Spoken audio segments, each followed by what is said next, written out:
ஆனா இன்னைக்கு அது சாந்தமா இருக்கிறதுனால வரக்கூடிய இன்னும் ஆசீர்வாதம் என்ன பார்த்தா, சங்கீதம் 25:9 சொல்கிறது, கர்த்தர் சாந்தம். தமிழ்ல சிறுமைப்பட்டவர்கள் டிரான்ஸ்லேட் பண்ணப்பட்டிருக்கு, ஆனா அது சாந்தம் தான் டிரான்ஸ்லேட் பண்ணப்பட்டிருக்கணும். கர்த்தருக்கு ஸ்தோத்திரம். என்ன சொல்லப்படுகிறது? Meek will he guide in judgement.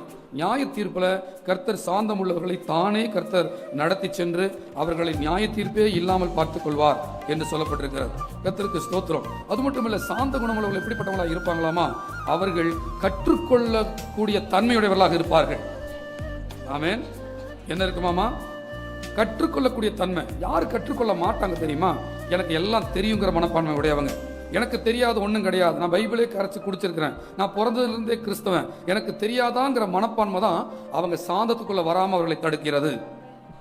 ஆனால் எப்பொழுதுமே நான் இன்னும் கற்றுக்கொள்ள வேண்டும் என்ற இருதயம் உள்ள அந்த தாழ்மை உள்ளவர்களுக்கு கர்த்தர் கிருபை அளித்துக் கொண்டே இருக்கிறார்.